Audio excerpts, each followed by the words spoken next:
Welcome to the C.L.I.M.B.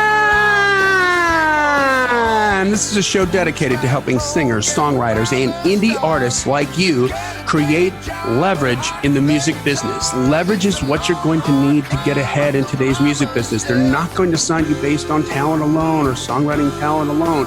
They're going to have to see that you've got some skin in the game, that you know what you're doing, that you have a track record. And that is why we called it the C.L.I.M.B, C.L.I.M.B, creating leverage in the music business. Brilliant. Who came up with that? My good friend, my good co-host, and the Baxter maker, Mr. Brent Baxter. Brent's an award-winning hit songwriter with cuts by Alan Jackson, Randy Travis, Lady Antebellum, Joe Nichols, and more. And he helps songwriters like you turn pro by revealing how you can write like a pro, do business like a pro. And not only that, he actually connects you to the pros. You can find Brent very easily at songwritingpro.com. Once again, that's songwritingpro.com. And I would like to introduce you to my co-host, Johnny Dwinell. Johnny owns Daredevil Production. Daredevil has created over 25 national TV opportunities for their independent artists, and they've done this by making them discoverable. They've also created multiple tour opportunities, and through the power of digital marketing data, they've attracted a number of investors for their artists. Investors are the money people, and the money people like the numbers because the numbers don't lie. You can find Johnny at daredevilproduction.com. That is production singular, no S, and there is no S because there is no other Johnny D. How are you, brother? Extra crispy. I'm extra good. Do you know why the numbers don't lie? Because the numbers can't talk. Oh, there it is. There it is. So, hey, today I'm going to blow your mind, and this is going to sound absolutely contrarian to everything that we have served up to you in the past. And here's the title of today's episode: Stop Acting Like a Star. Stop it. Stop acting like the stars. But I want to be a star. Then stop acting like one on digital. I want to... Wait, what? On digital. Ooh. What do I mean by that? Ooh. What do you mean? We're going to dive deep and get you some clarity on one of the biggest issues that we see at Daredevil with our clients and try to impart our findings, our experience onto you for this episode. So before we do that, let's take care of a little business, okay? Mm-hmm. I know it's a digital world out there, but it's extremely important for physical media to play a role in today's independent musician's career. Digital royalty payments are so small that selling products like CDs, vinyl, T-shirts, USBs at gigs has become not only an important income generator, which sounds like the understatement of the century. It's everything. It's how you're going to get to the next town if you're not doing this, right? Mm-hmm. And you know, for every CD you sell at a gig, you got to have like 3,000 streams to equal the same amount of money. Streams are great. We love them. Bring them on. But you need 3,000 to equal what you'd make just if you had a CD on the merch table and sell it from the stage. One CD. So math says, hey, you know what? You're leaving money on the table when you don't have merch on the table. So the fine friends at disc makers are the place to go for said merch. You can get your disc there and other physical media, including vinyl, USB drives, and even T-shirts. And you can find them online at it's on the interwebs, discmakers.com. That's DISC makers.com, or give them a call at 800-468-9353. That is 800-468-9353. If you haven't joined the C.L.I.M.B community yet, please do so on Facebook. We let everybody in. It's very active. There are people there every single day making posts, making comments, giving their wins, sharing music, all in the right places. It's very structured. There's a couple rules. All you got to do is follow them. But it keeps growing every single day. And this is not a Facebook community that is just, what do you want to call it, like tumbleweed city. Right. It's actually happening in there, and we're super proud of it. So make sure you do that. Join the C.L.I.M B community if you haven't done so. Subscribe to the podcast wherever you consume podcasts so that all the episodes come in and you can access, then go kind of through and cherry pick the ones that seem like they make sense to you. Mm-hmm. Take 30 seconds and leave an honest rating and review. Let some other people know what you think about it. We read them all on the air, the good ones and the bad ones. We got a few bad ones, but mostly 5 stars, which I'm happy to report. Yes. And then finally, the best thing that you can do is, if you're finding value in this, if you're taking time out of your precious day to listen to my nasty voice right now, then certainly tell somebody about it. Share it on your social media. Tell a bandmate, another artist in your community, another songwriter you work with, hey, there's some great information here. This is going to help you. You need to listen to this podcast. Like, I love it. You'll love it too. And give your, stamp of approval on it. Right. That's right. All right. So what the hell? What do I mean? Stop acting like the stars, Johnny. Really? Yes. This is what you're going to try to dump on me today? Like, confuse me? Exactly. I've been told fake it till you make it all my life. I've seen these people on Instagram that are, getting pictures made in front of rented sports cars and all that stuff. Yeah. With money that they got to hurry up and get back in the bank before one of their automatic deposits or withdrawals hits. So, what do you mean I'm not supposed to act like a star? So on digital is what I mean. Like on a digital platform, on social media, you can't behave like even the way 99.9% of the stars are behaving today and expect results. Well, what the hell do you mean by that? Well, because we've broached this subject a lot in the past, but now we're going to go dive deep down into this rabbit hole. And I want you to get a clear understanding of the difference between a broadcast platform and a digital platform. And then you got to ask yourself, okay, so I see all this content on this star's feed, let's call it the Instagram feed. Mm-hmm. I want to do the same thing, right? So you are going to model, if you're interested in being good, you're going to go, okay, well, who's good? Who do I like? Okay, let's do what they're doing, right? Yeah. You're going to deconstruct it. You're going to reverse engineer it and try to go in there and do that. However, you're doing apples and oranges here, and it's like an illusion, okay, on digital. Because if you're not aware of how they broke, and what I mean by broke, like how did they amass this audience? If they amassed it on broadcast, then they're not using digital as the way to amass their audience. Digital is just another storefront for them. It's the effect, not the cause. And exactly. So broadcast, thank you. So broadcast, you're looking at TV, radio, touring, big events, touring, that sort of thing. Whereas digital, we're talking Instagram, Facebook, Twitter, all that stuff. Right. How do you grow an audience doing that? And I think a lot of people are very frustrated because, number one, it's foreign to them. And we've tackled that in the past before. But number two, when they do get like a wild hair up their butt, and they're like, I'm going to get better at digital. And then where do they go? They go to their favorite artists and they look at what they're posting. And you're probably, there's like a 99% chance you're getting bad information. You're getting information that works for an artist that you love, but that artist broke on a broadcast platform. They didn't break on digital. They didn't use digital to create a bigger audience. Okay. They already had an audience, and then social media came out and they're like, oh, here's another place we can connect. And all of a sudden they got a bunch of followers on social media. So that's what I want you to dig in and really, you need to ask yourself the question first is like, how did they break? Okay. Let's look at some artists and then let's talk about some of their content in their feeds. And this is because of this, because people aren't going all the way back to the beginning and trying to connect the dots. It makes social media look like a broadcast platform. But it's not. It's not. And you say, Johnny, well, Taylor Swift's got 121 million followers on Instagram. Broadcast is defined as one to many. That would be one to many. Yeah.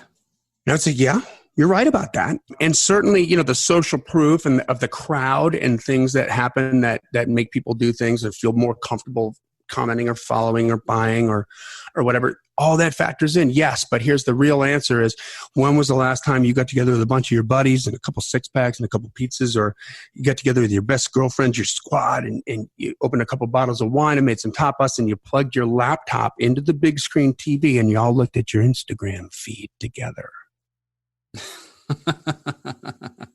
I say that to my potential new clients and it's like, and it's almost like I said, why don't you, rape your daughter? It's just that uncomfortable, right? It's that like, well, maybe not horrific. That uncomfortable. It's horrific, but they're like, ooh, yeah. Like, no, why don't you open mouth kiss your brother or something like, no, like you'd never do that. So here's the thing. Digital always consumed one-to-one first, one-to-one. And then there's things that can happen that resemble the power of broadcast.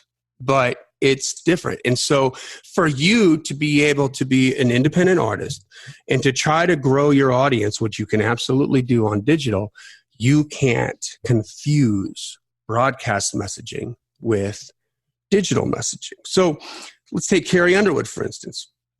Well, this is very, very interesting, by the way. Carrie Underwood is, and Chelsea and I went deep into this conversation, which kind of made me want to make this a podcast episode. Okay. And she was talking about Carrie Underwood. She goes, have you ever noticed that most Carrie Underwood songs are written in the third person? Yeah. She tells a lot of other people's stories. Yeah. Yeah. She had a record called Storyteller. Yeah. And which means that she's not like telling her own. No. Right? She's not like a Travis Meadows or an artist that does stuff in the first person. It's a little more removed. It's a little less vulnerable, not to take away from her ability as a star. I mean, you've still got to be vulnerable, walk out on that stage and blow doors and do all that. But I mean, I think that speaks volumes. And then where did Carrie Underwood come from? She came from American Idol. Mm-hmm. Right? And then where did she go right from American Idol? She went to radio. Yep. So one broadcast platform to another broadcast platform, and then she's touring. And this is how Carrie Underwood created her audience. It wasn't because she was a master at digital.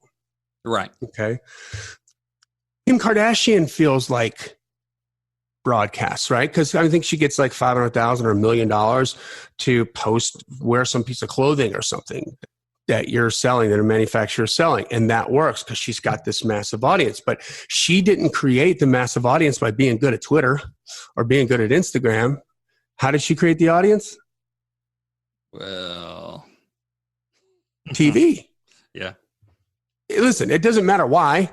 Yeah. We're not arguing about the potency of the soup, okay? Mm-hmm. Whether or not, she's famous for being famous, right? Yeah. But she already had the audience. And then social media, now she can come in and be savvy at social media.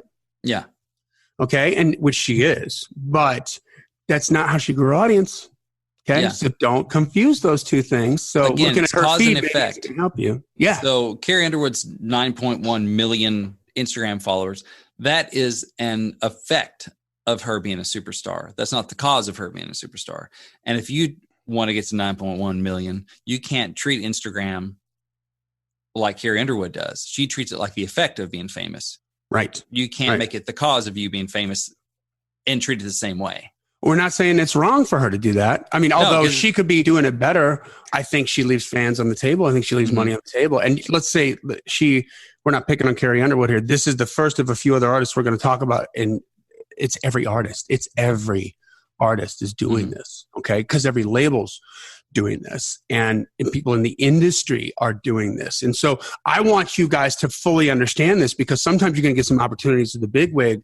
And it seems like it's a blessing, but it could be a curse, because if they don't understand it, then they're not going to help you. They could hurt you, right? Yeah. So if you're trying to compare Kim Kardashian's social media, which looks and works like broadcast, this is going to be confusing. And if you're trying to model your content after someone who is broadcast famous, you are not going to grow your audience, because it comes across as obnoxious in a one-to-one exchange, which is what digital and platforms are, which is what social media is. Let's take Taylor Swift. Taylor Swift is one of the artists that really gets social media. And it's very confusing, because if you look at her feed, it's largely look at me, look at me, look at me, look at me, look at me, look at me, look at me, look at me, look at me, look at me, look at me. But she is still very good at making her fans feel important, right? She makes it about them, which is really smart. But remember, she broke on radio and TV and touring, really on touring, enough to get on TV and then to get on radio. And MySpace was even really in the early days, and she treated that much different than she does her, let's say, Instagram feed. Yeah. And so let's talk about just broadcast for a second. I mean, broadcast, you can't look bad, right? You're not going to go on Jimmy Kimmel and look like you just got out of bed. Don't have your hair and makeup done. Yeah, you're not going to do that. You're not going to walk out on stage and not be stage ready and not have your hair and makeup done and look like $1 million. Right. You're not going to, you might go to radio like that, but you can't go to radio and sing bad. Right. If you're doing like radio tour or something, that's not good. Mm-hmm. So if you carry that over into digital, and again, if you're trying to grow your business on digital, you're trying to grow your brand on digital, that stuff doesn't work. Okay. So one of the things Chelsea and I were talking about was she's got a friend who is, her name's Tara Thewson, I think is the way you pronounce her last name. T-A-R, and her handle on Instagram, I want you guys to look at her handle. It's at TARATHUESON.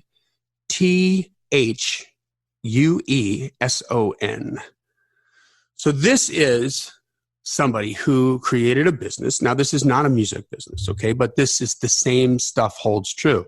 She does like product, she tests out products and stuff and gives her honest opinion, but she's this real world person who is married, she's got kids, and she's got almost 100,000 followers. And by the way, makes a very comfortable living her damn self on Instagram with just 100,000, like 98,000 followers.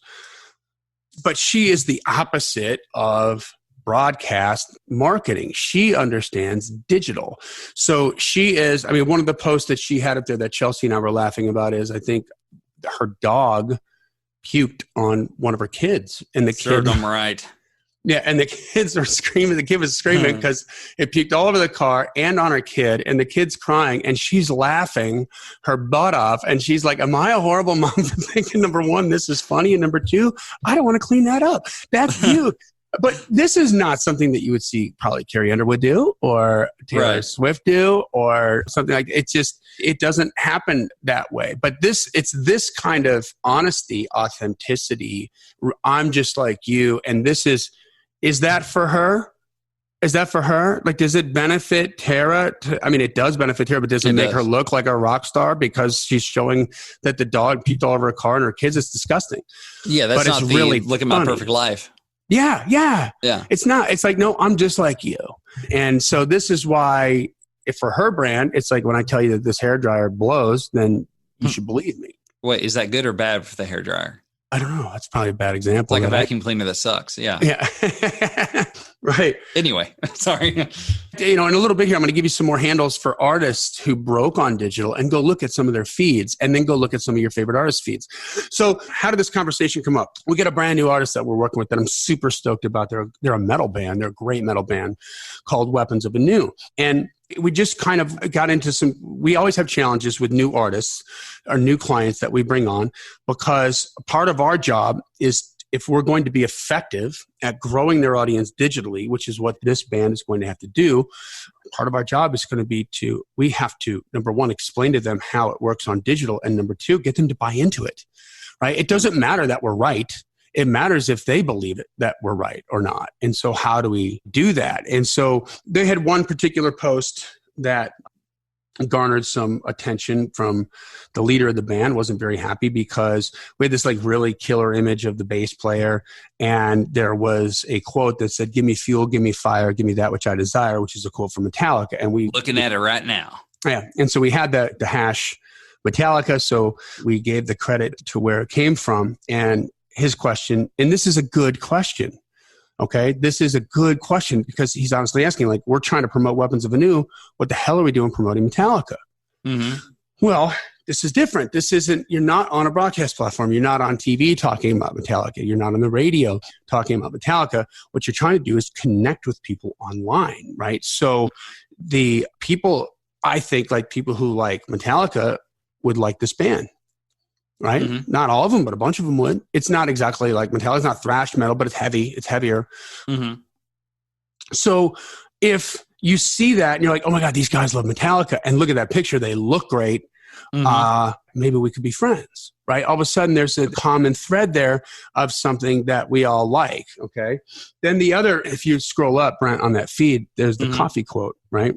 Well, I was just looking at that. I wanted to bring that up. Okay. So this metal band, right? Yeah. And they're into coffee. And so the caption here says, "Coffee gets Reno fired up." Any other coffee drinkers out there? Hashtag coffee drinkers, coffee lover, rock and roll style, metal forever. So you think, okay, you think your normal Instagram coffee picture is going to be like the perfect little cappuccino with the little heart or the leaf drawn in the foam? No. This black background, black coffee mug, white on the inside, and this looks like the a stream of coffee being from 10 peed feet. into it. It's being poured from like 10 feet up, almost like someone's had way too much coffee and they're relieving themselves in the cup. It's a very rock and roll coffee picture, is what I'm saying here.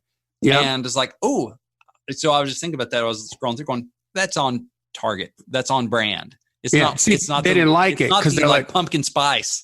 Yeah, right. You know? It's not some basic batch stuff. Like exactly. Yeah. It's not Starbucks. It's like, this is strong black coffee for strong black music. There you go. You know? Now, so there's some things that we've done differently. So I'm going to just stay on the coffee picture for a second. Okay. And by the way, if you want to look at this with us, the handle for Instagram is Weapons of Anew, ANEW. Yeah. ANEW. Weapons of Anew. So they didn't get this, right? So I'm flying to Chicago tomorrow because they got a show up there, and I'm just going to go hang out with them and kind of reconnect. And they're great guys, man, and they're killer band. And I get to do some business and hang out at a killer rock show. Don't make me do it. Don't throw me in the briar patch. Exactly. For a rabbit. You know what I mean? Yeah. But also, this is part of my job. I got to go and say, hey, this is what we need to do. But we can do a cooler job of this picture, right? So there's some apps that we can use to make this a little edgier because they are a metal band. So scroll up one more picture. This is the one I created for the singer. Yeah, that's with Werble, which is like super killer, right? Heart of an Angel, vocals from hell. Like this guy is just like Ray is a great singer. And so I put these animated angel wings like on his back and then some fire around it. So it just is interesting, right? It just all of a sudden you want to sit there and you want to look at that. And we've had 164 views on it. We've got comments and people are chiming in on it because that's a good image. So there's a way that we can do a little bit more to make it. We've only been posting for these guys, by the way, for like a week and a half. So this is part of the beginning process of us trying to find something that they think is going to be cool and represent them well and that we know will help, right? So we could have done some cool stuff with coffee, like making some fire come out of it, or because it says it gets Reno fired up, we could have put some fire on there. We just had some tech issues for the intern that was doing this, and I was kind of showing them this other app and blah, blah, blah, and we fixed some stuff. But here's the point. Their position on this is almost like everybody's position. Like because it's what they know, it's what you know. This is how you're being marketed to on digital. Right? Or excuse me, on broadcast. And if you try to bring it over on digital, it's not going to help. What am I going to say about the coffee? I'm going to say there's a lot of people who love metal music that would love your music that also love coffee. Right? And so if we can attribute that to you and do something really cool with it, then people are going to be like, oh, it's not just look at me, look at me, look at me, look at me, look at me. There's something in it for me. Yeah. Oh, I like coffee too. Well, it's like, look at us. Yeah. Right? Yeah. Yeah. Me and you, the fan or the viewer of Instagram. It's look at us because Reno gets fired up about coffee. Don't you? It's us. There you go. You get a little taste of the band, pun intended. With Metallica quote. Yeah. Same thing. Like, yeah, look at us. We dig Metallica. Yeah. So I want you to, when you guys are trying to grow and trying to get your head around this digital, just even your branding on your social media, be cognizant of looking at the right sources. Like, who are the stars that are certainly the music stars, but also stars on these platforms that broke on these platforms or on a digital platform? And I can just about guarantee you, if you look at their feeds, it's going to look vast. Compare it to somebody who broke on broadcast. If you go to Casey Musgrave's feed, it's look at me, look at me, look at me, look at me, look at me, look at me, look at me, look at me, look at me. Yeah, it's like you open up a magazine. It's the Casey Musgraves magazine, and they're all now great shots and very professional. She looks amazing. I love Casey. I'm a big Casey Musgraves fan. Yeah, I'm a fan too. I want to be transparent about this. I heard that record for the first time. I played it like 5 times, the whole record in a row. And I think I reached out to you and a couple other people. I'm like, Lala, one of my other artists, I'm like, this is going to win record of the year. Like, I knew it right away. This is brilliant. Okay. Brilliant. She didn't get any love hardly at all on radio. I mean, she's gotten love for some cuts she's had with her other artists. Yeah. But they don't. But that's not making her famous on radio. Right. But she tours her butt off. She just works. She work. Still broke on broadcast. Yeah.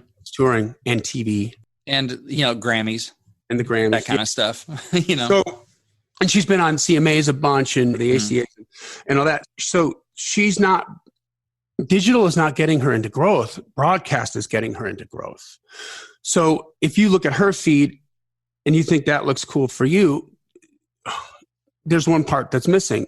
Unless you're on broadcast, unless you're on TV and radio and you're touring all the time, that's not going to work for you, because that content right there is only relevant for her fans. Yeah.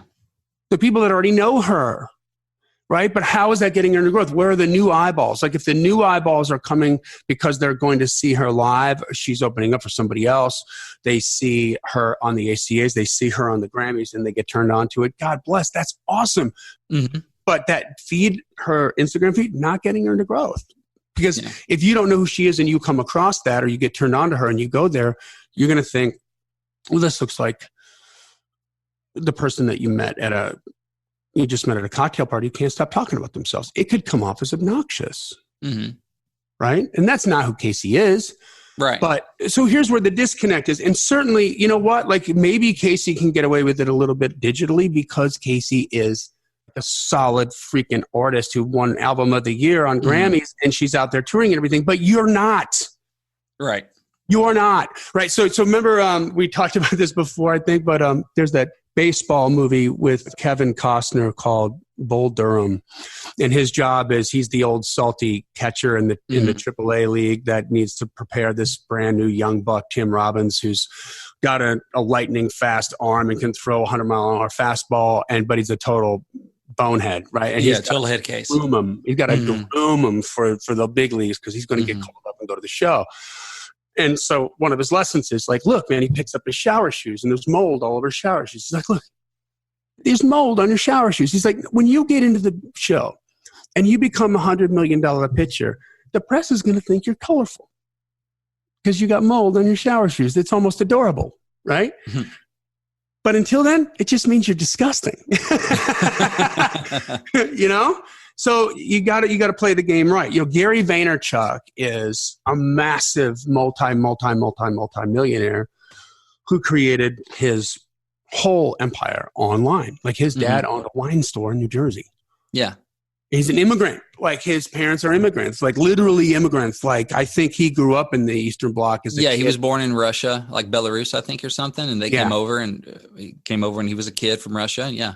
Got 2 grandparents on his paternal side and the maternal side, grandfathers who were in jail in Russia for political views. Mm-hmm. Came from it, man. And then dad had a wine store, and he took this wine store to Twitter and winestore.com and did something digitally. YouTube and Yeah. And now he's grown into YouTube. But it all started like on Twitter, and now he's everywhere. But what he's doing is the content's for you, the content's for you, the content's for you. All he's doing is thinking about you. He understands digital. He's a good guy to follow. He's a good guy to go look at his Instagram feed, go look at his Twitter feed, go look at what's going on in him for YouTube. And how does that differ from an artist, let's say, that's broke on broadcast? There's social media companies out there, this blows my mind, that are in Nashville. I'm not going to name any of these companies, okay? But they are companies that were started. They charge a boatload of money, okay? And they have really famous clients, so it looks really good. These are people who used to be in the record industry in this form, and now they've gone over to this form. But what do they know? They know broadcast. They don't know digital. And so they're paying a boatload of money, but they're not getting you into growth. Look at the content that they're posting for their artists. It's like they have relationships, so they get that client, but they don't know what they're doing. And so it's like the blind leading the blind. Like, the artists don't know digital if they blew up on broadcast. And so they don't really understand it the way like a Gary Vaynerchuk or the way a Tara Thusen is going to understand it. And so they don't know if it's right or wrong. It feels good to them because it feels like broadcast. So they just get to make all this money, and they're not really being effective at all. And we've had some clients that have come from some of these companies, and we're like, well, what's it like? You know what? They're really good at branding. But I mean, between me and you, they suck at social. Yeah. And you're like, wow, okay. Like, they really don't know how to grow a social account. So I want you to know the background of whoever it is that you're looking at. I mean, the real good analogy that we use that illustrates the difference in why what works on broadcast doesn't work on digital is the Axl Rose analogy, right? Axl Rose in a packed stadium, and he's like, everybody get your cell phones up in the air, come on, right? And we all pull our cell phones out and we put them up in the air. Some of us do it because Axel told us to, and we'll do it. Yes, but most people do it. Why, Brent? Because everybody else is doing it. Because everybody else is doing it. Okay, that's called social proof. This is how we're hardwired on social proof as human beings. This is how you learned to talk. This is how you learned to walk. Everybody was talking. Everybody was walking. And you wanted to be a part of that tribe. And so you are trying as hard as you can as a toddler to connect these dots and make that happen so that you can fit in. Like, right, you were hardwired that way. You don't get taught this. You come out going, instinct, I got to do this, right? Yeah. If you go to a brand new movie theater and see a new movie and you're not sure where the garbage cans are, what do? Follow the crowd. Yeah, yeah, exactly. To dump your empty popcorn thing in, and that's how you make that happen. This is social proof. Social proof is so powerful that it can change people and get them to do things that are negative, that are against their core values, things they know not to be true. And we call that, it's the exact same dynamic. We have a different name for it. It's called the mob mentality. Yeah. Right? And think about Berkeley. This is a very expensive school to go to, number one, and we're talking about the one up in Northern California. Number two, it's in one of the most expensive places to live in the country. I think 57% of the average paycheck in the Bay Area, San Francisco area, goes to housing. Wow. Expensive as all get out, and it's just on the other side of the Bay there, Berkeley is. These are kids that largely did not come from the ghetto. They didn't come from the trailer park. They are upper middle class or downright wealthy kids that grew up in families that they know not okay to physically assault anybody. Right. At all, for any reason, much less having a different political opinion than you have. They know that it's not okay to throw a chair through the front window of a private business and loot it in the town. But yet they did it. Why? Mob mentality. Everybody else was doing it, right? So that's the power of broadcast. It's very intoxicating because it is extremely powerful. But back to digital. Digital's one-to-one, okay? So it's very personal. And think about your kitchen table, Brent. One of the most sacred places you've ever had in your whole life. I will tell you that there's only 3 categories of people that have ever been to your kitchen table your whole life. Family and friends is category number 1. Category number 2 is friends of family and friends. So referrals, right? And category 3, once in a blue moon, very, very rare, but a salesperson. Yep. And that salesperson is there because they got something that you want to buy, that you're thinking about you need, whether it's aluminum siding, a new roof, insurance, God knows what. Okay. Right. But they're there, they're at the kitchen table. And whether you guys want to, whether you're aware of it or not, whether you believe it or not, and whether you like it or not, at the very first beginning of that one-to-one interaction at the kitchen table, you are not concerned about the product, the quality, the brand, the terms, what's going to happen. There's something you have to get out of the way first. And that is, do I think that this person gives a crap about me and my family? Yeah.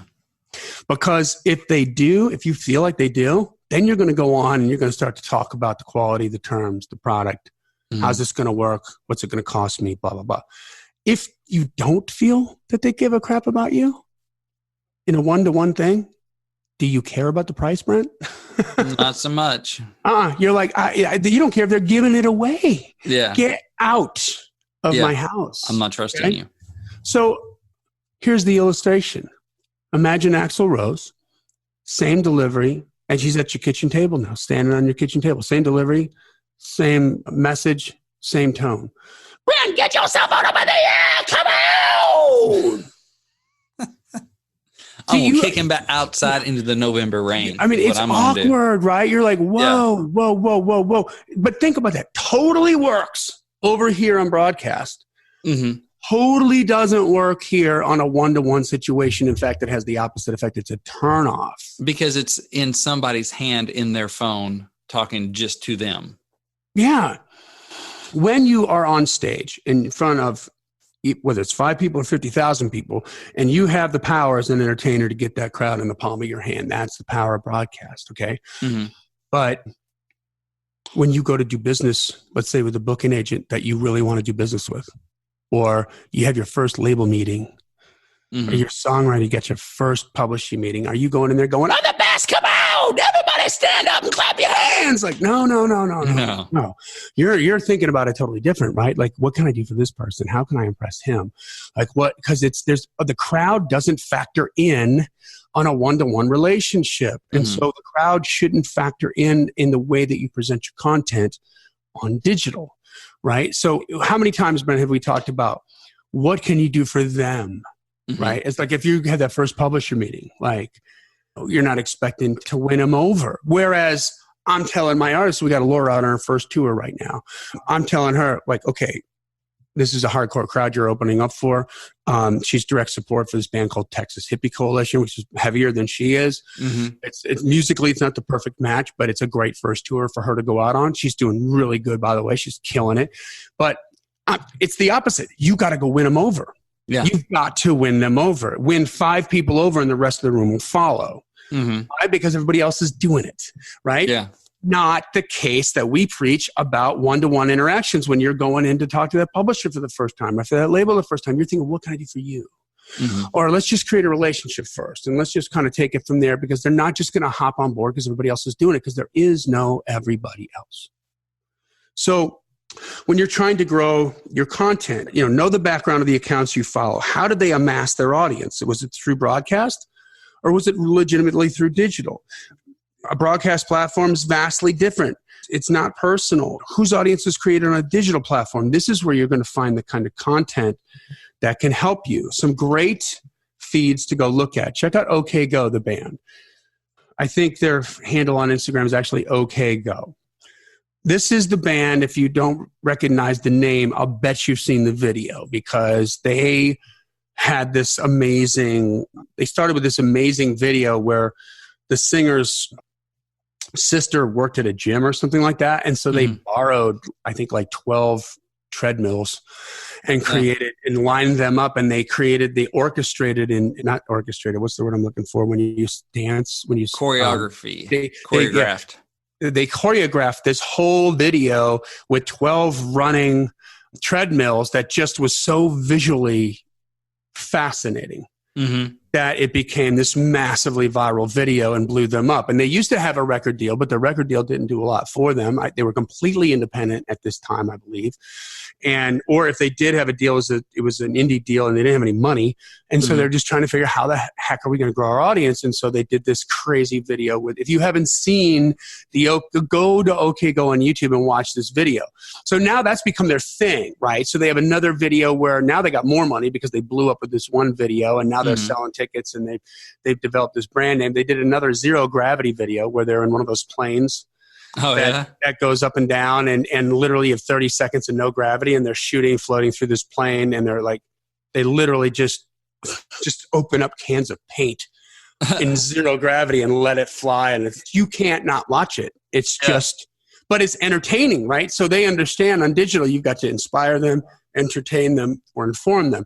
They chose entertain, and you can see that. And then the other video they have is, I think it's a wall of, it might be like 40 printers high. Imagine like the little printer that you probably have in your house right now, that little easy printer. They had like a wall of them that were 40 high and I don't know, maybe 40 or 50 long. And they have, each of these printers is programmed to shoot out these, as they shoot out the paper. If you don't have that little thing that sticks out that holds on to the tray paper, to hang it, then it just falls out. So it falls down this wall and it creates images, like huge images. Like each one of these printers has like a little piece, like a mosaic. Wow.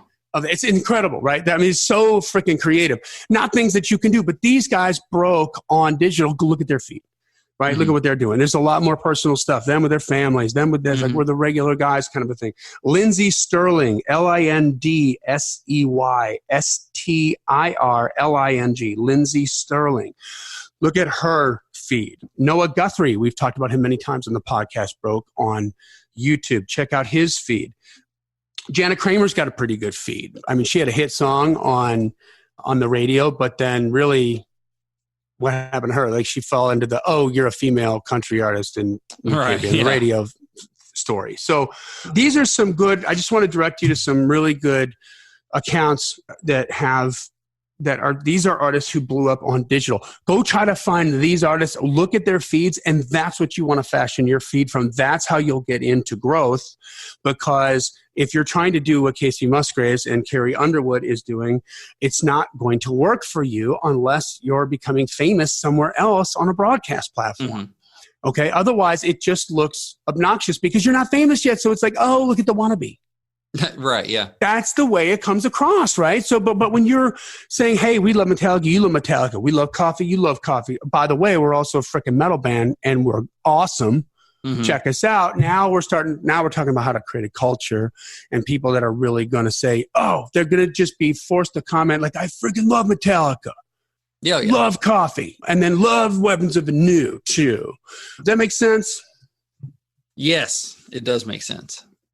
Make it all about them. Look at us. Yep. This is the regular battle that we have, and this is part of our job in this podcast is to educate you on, know the horse that you're riding. Digital is a different animal than broadcast. It requires a different saddle. You got to feed it different things in order for it to thrive and to live and to breathe. And if you're trying to do on digital what you do on broadcast, then it's not going to work. For 1 second, don't think that it's working digitally for Carrie Underwood, for that, they're they're on the radio. Mm-hmm. That's what they're doing. And they're on TV. That's what they're doing. Does Kim Kardashian still get $1 million per post 10 years after she's doesn't have a TV show anymore? I don't know. I don't think so. Uh-huh. I don't think so. So you have to know that you're trying to grow on digital, and you've got to honor the platform, and you've got to present stuff that's good for them. Don't let them forget you're an artist. Okay. Don't let them do that. But there's lots of ways you can kill those birds with a stone too, with mashups or with cover songs, where I'm giving you something the consumer doesn't know me from a can of paint, and you can judge me on it. I'm going to let you be that vulnerable, let you judge me, and I'm going to kill it. And then also you're going to be like, wow, this is great. You got your own stuff too? Oh, let me listen to it. Oh, this is cool. Now, if I'm looking at those pictures of you doing live shows and you've got your glamour shots and you look like a star, it means more. Yeah. Right? It means more. It's real. It's legit. So anyway, that's the end of that. Guys, a couple things here. We are available for consultation. If you want some help with this, some different ideas on what we can do to try to help you brand and present content that's going to get you into growth, send us an email at info@daredevilproduction.com. Put consultation in the subject line, and we will set up a time, get it on the books, and we'll be able to get with you and just give you some one-on-one consultation. Give you some, when you leave, I promise you're going to have momentum. You're going to have a much clearer picture of what you got to do. You're going to be much more efficient, and you're going to see the needle move. Okay. And then for those of you who haven't done it already, please download the free PDF that I put together. It's 21 biggest reasons you don't have a bigger audience. These basic 21 things are some of the biggest problems we run into.